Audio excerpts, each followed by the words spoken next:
Partiamo da queste ultime novità che arrivano sul fronte della trattativa per la legge di stabilità, dunque non più tagli alle fasce più basse di IRPEF, quindi 27 e 20%, e il risparmio sarebbe dedicato, devoluto ad evitare di aumentare l'IVA nella soglia più bassa, cioè quella dal 10 all'11%, mantenendo però il delta più dal 20 al 21%. Un buon compromesso secondo lei, onorevole Lanzarin? Ma la nostra posizione è sempre stata una posizione molto precisa, ossia non aumento di nuova tassazione, quindi noi siamo contrari all'aumento dell'IVA dell'1% su scaglione più alto, quindi sicuramente i nostri emendamenti vanno tutti in questa direzione. Riteniamo che questo governo, insomma, e questo non è il primo provvedimento, ma è l'ennesimo che è andato a incidere fortemente su quella che è la tassazione, che va poi dal contribuente minimo ma anche all'imprenditore, alle attività produttive, per cui insomma noi siamo contrari a qualsiasi tipo di aumento e quindi anche all'aumento dell'IVA sulla fascia più alta. Rapidamente passiamo dalla legge elettorale, abbiamo molte cose di cui parlare, onorevoli, quindi vi prego di essere concise. La legge elettorale con questa ipotesi di legare ad un consenso almeno tra il 40 e il 45% la concessione di un premio di maggioranza che sarebbe al 12,5%.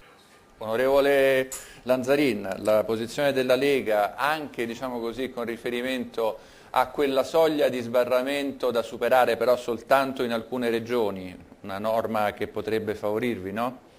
Ma allora diciamo che sulla legge elettorale insomma mi sembra che la stiano un po' gestendo i due partiti di maggioranza che sono in appoggio a questo governo. Noi abbiamo detto molto chiaramente che siamo per il ritorno delle preferenze, per far ritornare appunto ai territori. Tra l'altro il vostro gruppo parlamentare, la interrompo soltanto per un attimo, oggi è stato l'unico ad opporsi al rinvio in commissione, lo dico sì, per no, inciso. chiaramente perché noi insomma è un impegno che ci siamo presi, dobbiamo cambiare questa legge elettorale che non piace, visto che la legge elettorale siamo stati spesso accusati dalla provenienza della legge elettorale attuale, abbiamo detto fortemente vogliamo le preferenze perché ci sia un ritorno di sovranità nei territori, quindi siano i cittadini a scegliere chi vuole che li rappresenti poi in Parlamento, per cui siamo qui in attesa di cosa fanno i due gruppi di maggioranza, però per noi la legge elettorale deve andare avanti e il nostro voto contrario al rimando di oggi va in questa direzione. Allora, parliamo adesso del nostro argomento di copertina, e cioè della riduzione del numero delle province. Lo ricordiamo, dal 2014 ne resteranno soltanto 51 delle 86 attualmente vigenti nelle regioni a statuto ordinario, però già da gennaio saranno soppresse le giunte. Il punto di Enzo Cappucci. Fatto il taglio, tocca adesso ai ricorsi, alcuni dei quali sono stati già presentati. Eppure nel mare di critiche che accompagna il colpo di scure del governo, provenienti per lo più dai soggetti interessati, ci sono anche quanti ritengono il provvedimento persino riduttivo, come l'Italia dei Valori che vorrebbe abolirle tutte le province perché inutili. È un po' quello che da molti anni si dice proprio in nome del risparmio, ma comunque lo sfoltimento della spending review è già un passo molto avanti. All'esito di questo riordino avremo dalle 86 province delle regioni a statuto ordinario, arriveremo a 51 province comprensive delle città metropolitane. Le città metropolitane, che saranno attive dal gennaio 2014, sono complessivamente 10 e sono incluse tra le 51 province salvate o nate dalla revisione di spesa, perché alcune, come ha spiegato il Ministro, sono totalmente nuove per dimensione e per sistema di governo. 9 per dimensioni, ed è questo il contenuto principale di questo decreto. In quanto al riordino delle province a statuto speciale, ci sarà tempo perché la revisione di spesa concedeva 6 mesi di tempo a queste realtà. Le giunte verranno meno dal prossimo gennaio e a novembre del 2013 si terranno le nuove elezioni. Adesso però la parola passa al Parlamento. Vedremo naturalmente in Parlamento se questa zonizzazione subirà delle modifiche. Allora, onorevole Lanzarin. Ma allora sicuramente noi abbiamo sempre attuato una politica che andava nella direzione di cercare appunto di eliminare gli enti inutili, consorzi, agenzie oppure ATO e quant'altro.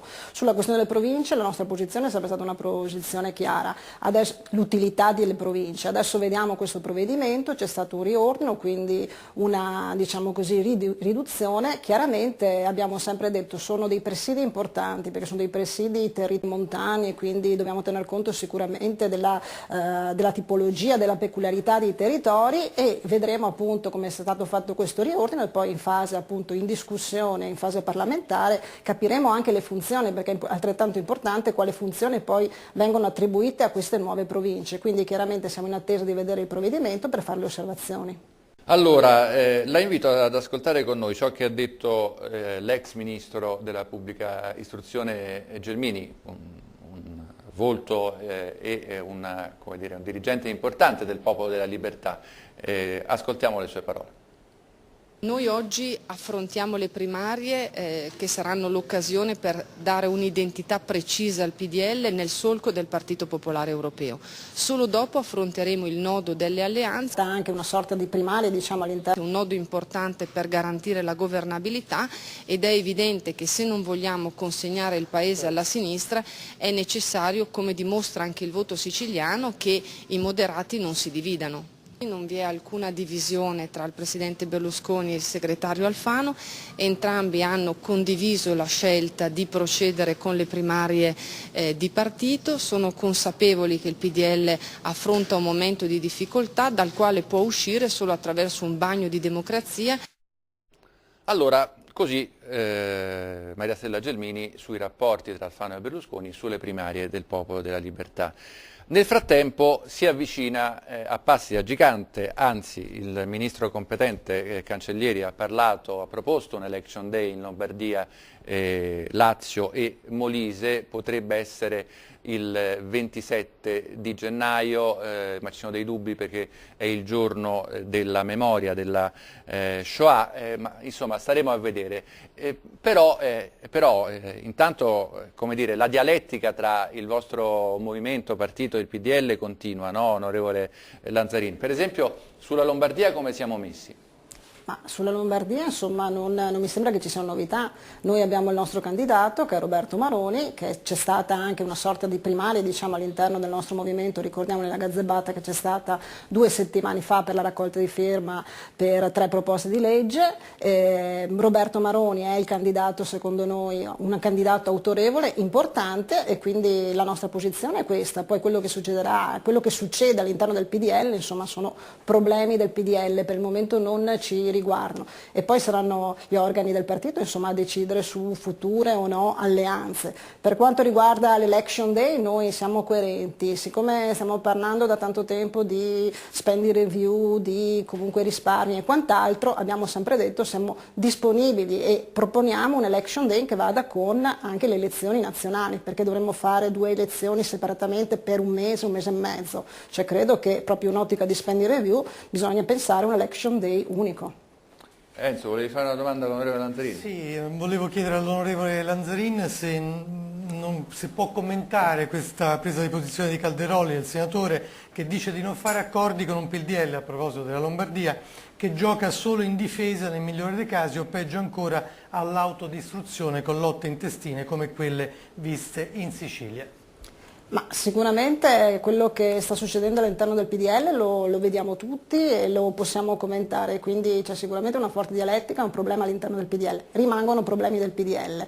Noi guardiamo a casa nostra, come ho già detto, noi siamo pronti per le elezioni, siamo pronti anche domani per scendere in campo, Calderoli auspica di andare da soli come lo auspicano sicuramente ed è nel cuore della maggioranza dei nostri militanti e di chi appunto milita nella Lega. Poi quello che succederà saranno gli organi di partito superiore, Maroni aveva già detto che ci sarà un consiglio federale, prossimamente, lui pensava a gennaio, adesso vedremo come saranno appunto le date delle elezioni, in cui saranno i militanti, gli organi di partito a decidere su quello che sarà il futuro.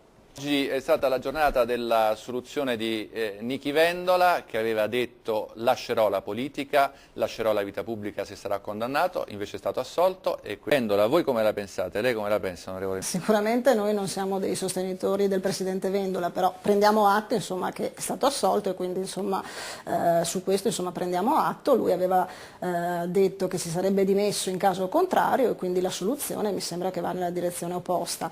Ha avuto il suo percorso, per cui di questo prendiamo atto, però insomma, non essendo dei sostenitori non facciamo nessun tipo di commento, insomma, quindi la giustizia va rispettata e quindi questa è la sentenza che c'è stata. Le domando, non avrebbe fatto nessun commento anche in caso di condanna? Ma in caso di condanna avrei fatto il commento che doveva dimettersi.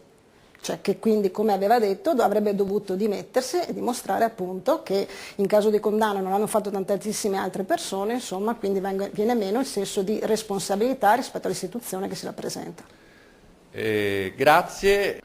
Come si fa a ricostruire la fiducia dei risparmiatori italiani, secondo lei, in questo momento, onorevole Lanzarin? Ho 30 secondi per lei.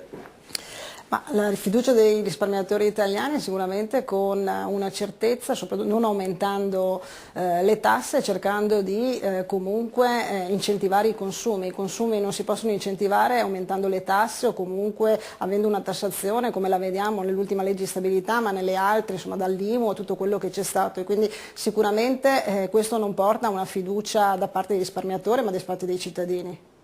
Molte grazie, buon lavoro, alla prossima, grazie a Enzo Cappucci, a Marta Colò, la nostra regia transatlantico torna domani alle 18:30 su Rai News, buona serata.